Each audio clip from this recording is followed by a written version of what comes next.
آج ہماری خواہشات لذات بے قابو ہو چکی ہیں، آسمان کی چھت سے ٹکرا رہی ہیں۔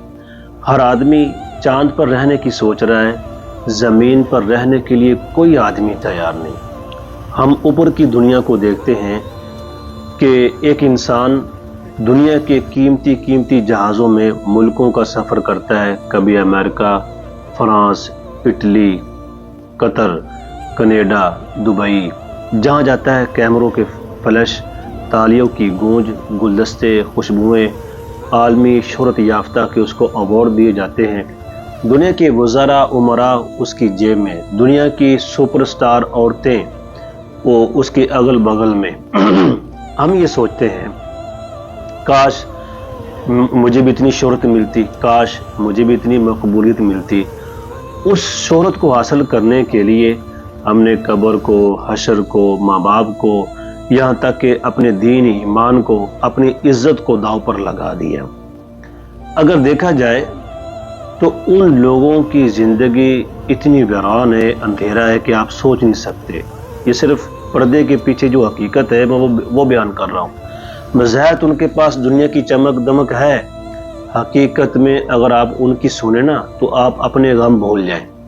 کیوں؟ اس کی وجہ یہ ہے کہ جس آدمی کے پاس دین نہیں ہے، جو بے دین آدمی ہوتا ہے نا، تو اللہ اس پر دو چیزیں مسلط کر دیتا ہے۔ نمبر ایک، خوف۔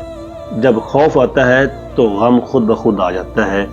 دو چیزیں 24 گھنٹے ان کے ساتھ ہوتی ہیں، خوف اور غم۔ زندگی میں سکون نہیں، گھبراہٹ ہی گھبراہٹ، خوف ہی خوف ہے۔ کتنے سپر سٹار ہیں، انہوں نے خودکشیاں کر لیں، سرمایہ دار تھے، مالدار تھے، دنیا کی ہر چیز ان کے پاس موجود تھی، نوکر چاکر تھے، بنگلے تھے، لیکن ان لوگوں نے خودکشی کر لی۔ کیوں؟ زندگی سے تنگ آ کر۔ زندگی میں دو انسان ایسے ہیں کہ ان پر بڑا کڑا امتحان آتا ہے، دو موڑ کہہ لو۔ نمبر ایک، جب انسان پر غربت ہو اور جب انسان کے پاس پیسہ ہو۔ غریب آدمی خودکشی کرتا ہے بھوک کی وجہ سے، اور امیر خودکشی کرتا ہے زندگی میں سکون نہیں، اطمینان نہیں۔ تو ہم دیکھ رہے ہیں کہ بڑے بڑے امیر لوگ، میں نام نہیں لینا چاہتا، آپ جانتے ہی ہیں کہ انہوں نے خودکشیاں کر لی۔ تو اس لیے مجھے وہ حضرت عائشہ صدیقہ رضی اللہ تعالیٰ عنہ کی ایک حدیث یاد آ گئی۔ وہ بیان کرتی ہیں کہ رسول اللہ صلی اللہ علیہ وسلم کے جانے کے بعد، وصال کے بعد، اس امت میں سب سے بڑی مصیبت یہ آئی کہ پیٹ بھر کے کھانا کھانا۔ اماں فرماتی ہیں کہ جب انسان پیٹ بھر کے کھانا کھاتا ہے تو اس کا وجود موٹا ہوتا ہے اور اس کا دل کمزور ہوتا ہے اور اس کی خواہشات بے قابو ہو جاتی ہیں۔ وہ توبہ کرنا چاہے، نیک بننا چاہے، رجوع اللہ کرنا چاہے تو نہیں کر سکتا۔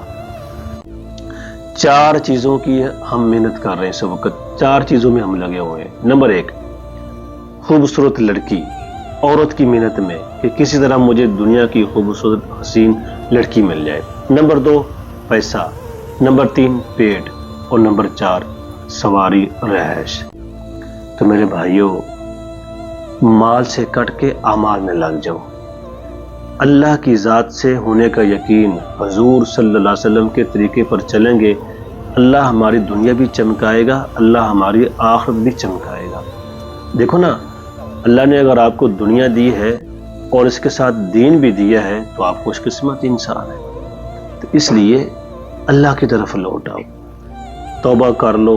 اللہ کی ذات بہت کریم ذات ہے، وہ تھوڑی سی محنت پر اپنے بندے کو وہ نعمتیں دیتا ہے جو نہ کسی کے دل کے اوپر ان کا گمان گزرا، اور نہ کسی کان نے سنا، اور نہ کسی